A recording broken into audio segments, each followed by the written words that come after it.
Bhagavad Gita is a book of mankind's collected experience of and answers to life's most basic questions. Who I am, from where do I come, what is my purpose and destiny, and most practically, how do I find happiness?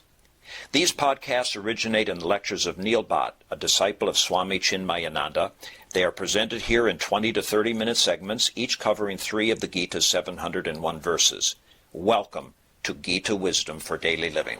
We have been discussing chapter 10, Vibhuti Yoga, Yoga of Divine Glories. Right after completing the first segment of Bhagavad Gita, which described Tvam part of Tattvamasi, we embarked on learning Tat part of Tattvamasi in chapter 7, the Yoga of Knowledge and Wisdom. Bhagavan described in 4 verses what is my higher Prakriti, what is my lower Prakriti, and how one should meditate upon me. Bhumi, apaha, analaha, vayuhu, kam, mana buddhi, evacha, ahankara, ityam me viddhi, bhinna prakriti yastada. This eightfold Prakriti of mine is all around you.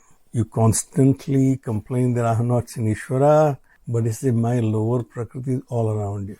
Apara iyam to anyam prakritim viddhi me param. But this is my lower Prakriti. Other than that, I have a higher Prakriti. Jiva bhavata mahabaho yayedam dharyate jagat, which is supporting all the beings in this world. And then Bhagavan said, the matta param na anyat kaschit asti dhananjaya. There is nothing in this world that is devoid of me. Mai sarvaidam protam sutre managanaiva. Everything is strung into me just as pearls in necklace. So that was very clear. A very clear concept. The one supreme which you are trying to understand, which constantly you feel that you do not know him. He's all around you. There is nothing other than him. Everything is strung in him.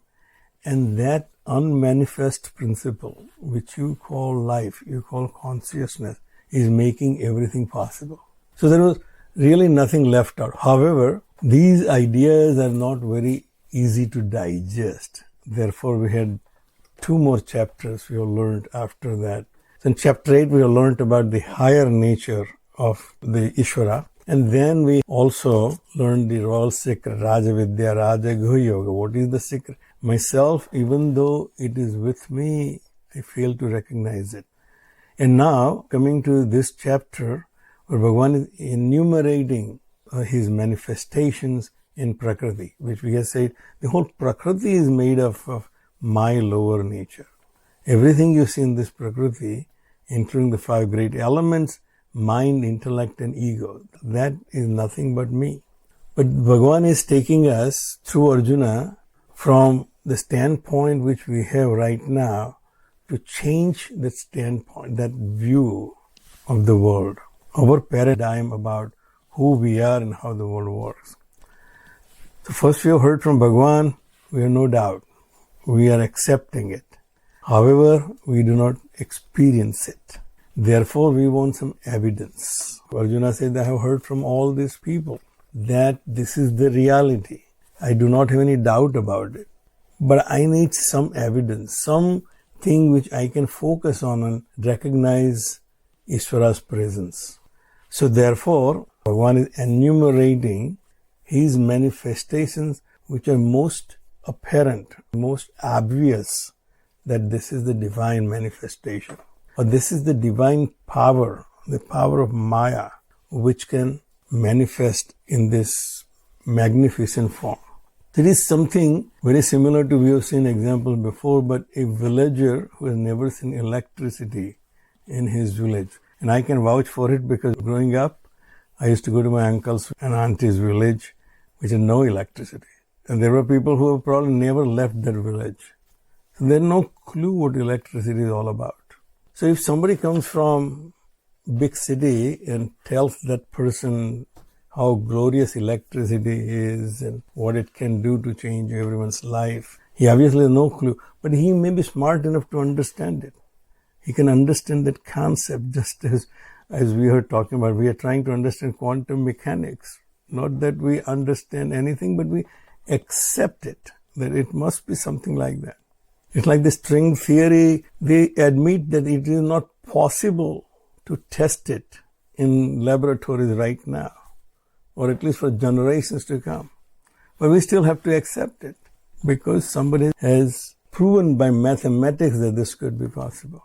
So that villager can say, okay, that's fine. I don't really understand it. But if I go to your city, tell me what to look for so I can recognize the presence of electricity.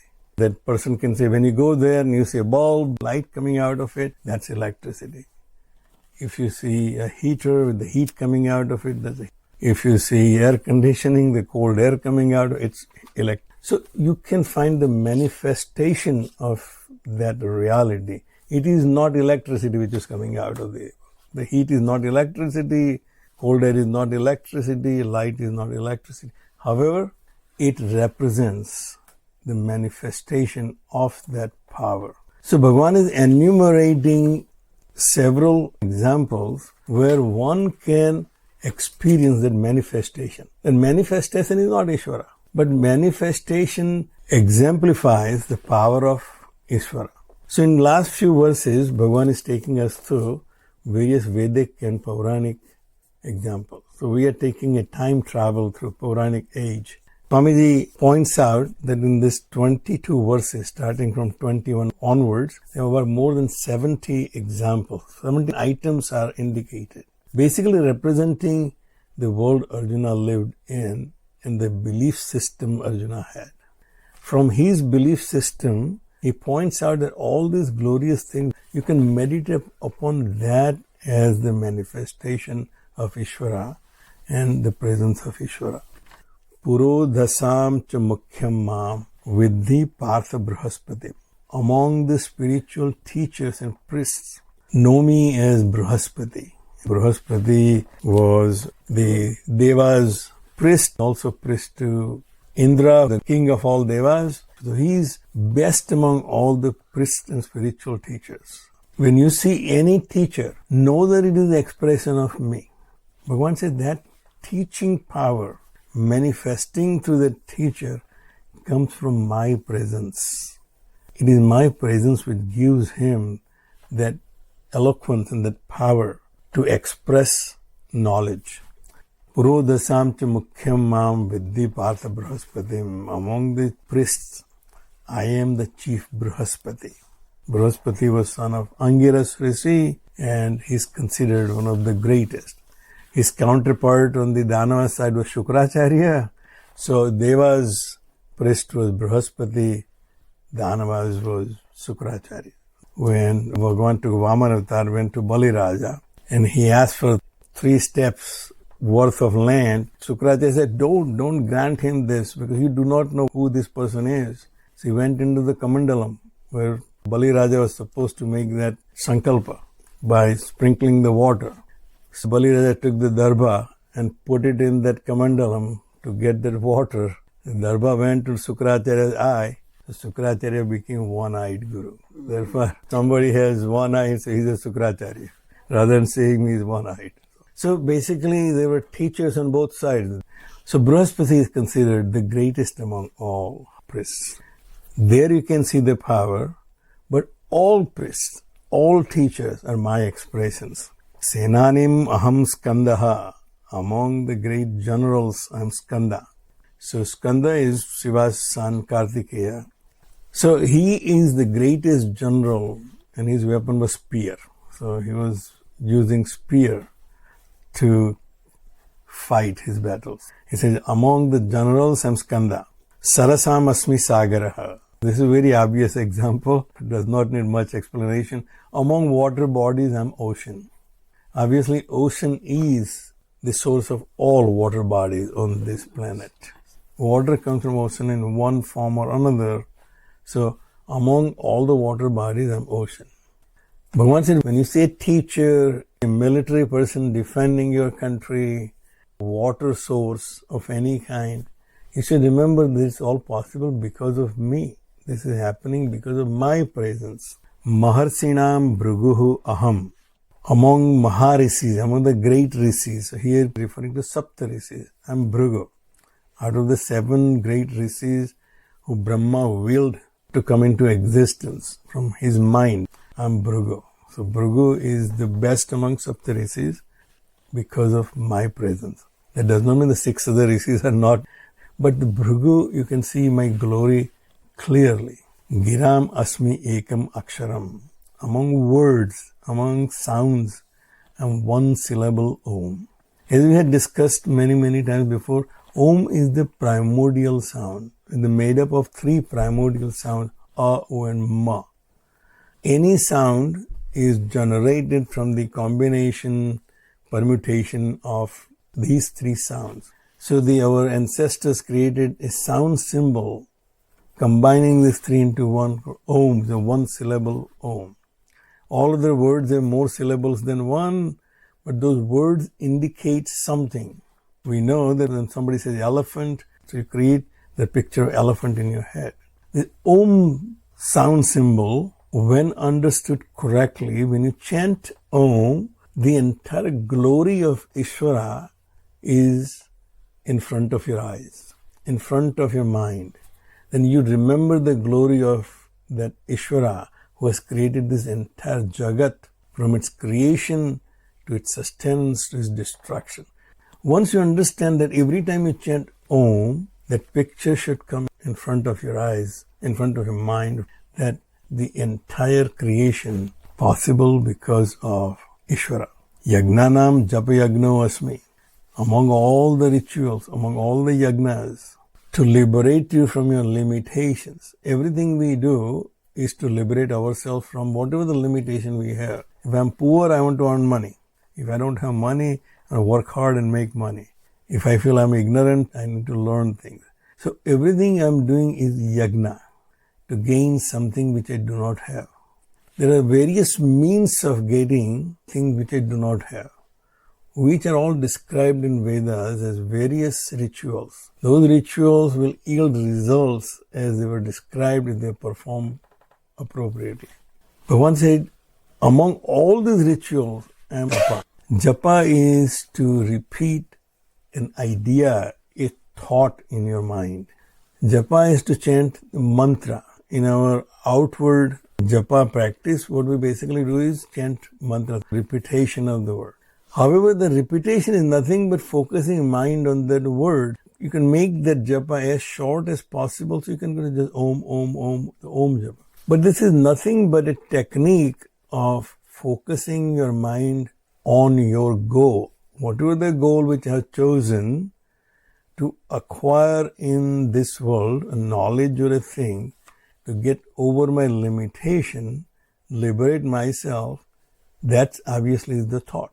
The repetition of that thought will focus my mind onto the goal. So if my goal is mumukshutvam, then my japa should be, how do I realize myself? That Om represents my final state where there is no time and space.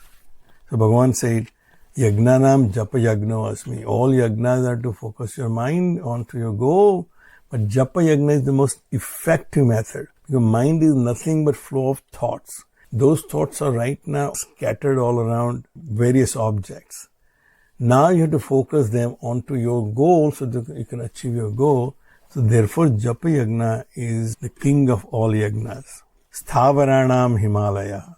Among all the mountain ranges on this planet, Himalaya is the most glorious mountain range. You see any mountain, you see any natural phenomenon, that should remind you of Ishvara's power, which we call Maya Shakti. Asvattha Sarva Vrikshanam, among all trees and peepal tree. Very obvious because peepal tree was very crucial for village life. It was always right at the entrance of the village. It had become the meeting place. It also was the place where the travelers who were traveling on horses will take a rest. They will tie their horses. That's where the name Asvatha. Where the horses are tied, that tree is called Asvatha. Because of its nature, it gives most coverage and therefore it is the most useful tree. I also read somewhere that it gives more oxygen, but I'm not very sure about that. But I also heard that Tulsi gives oxygen versus carbon dioxide. So Asvatha is a very important tree among all trees found in that locality. Deva Sinam cha Naradaha. In Puranic stories, Narada is the most famous character. Every Hindu child knows who Narada is. So, Narada, because he has amazing powers, he was the greatest devotee, but he also acts like a clown. He creates all conflicts among people by creating misunderstanding among them. He also travels from one place to another. He goes on both sides. He's like bipartisan negotiator. He can go to Devas, he can go to Danavas. Therefore, he's the most important among Deva rishis. Other rishis had powers, but not like Deva Rishi, to reach out to all people. Gandharvanam Chitrarathaham. I was always interested in knowing what this Gandharva Lok is because it's all about music and dance and culture and arts. So Gandharvas are the celestial artists, celestial musicians. Among them, Chitraratha is supposed to be the best, like he was like a superstar singer. And therefore, Bhagavan says, among Gandharvas, Chitraratha. Siddhanam Kapilo Munihi. Among Siddha. So Siddhi is the one who has achieved Siddhi. The Patanjali Yoga Shastra describes Siddhis which are mind-boggling. It is very difficult for us to believe that such thing is possible. Siddhis of Anima, Garima, one can become as small as an atom and one can become as big as sky. One can go from one body to another. All these are described in Patanjali Yoga Shastra. Therefore, what we need to understand is Siddhas are the accomplished people. And here the Kapila Muni is the epitome of all the Siddhas. That he has all the Siddhis, but at the same token, he has also the eye on the essence of the truth. So his philosophy called Sankhya Yoga describes logically the nature of this reality. So therefore he says that Siddhanam Kapilo Muni. Others may have Siddhis, but Kapila Muni had the wisdom of describing the truth, the supreme reality. So we'll stop right here. If you find this podcast helpful, please support it by donating any amount by going to the episode's website at neilbhatt.podbean.com or at chinmayarichmond.org. Thank you. Om Sarve Bhavantu Sukhina Sarve Santu Niramayaha Sarve Bhadrani Pashyantu Ma Kaschid Dukkha Bhag Bhave. Om Shantihi Shantihi Shantihi. Harihi Om. Shri Gurubhyo Namaha. Harihi Om.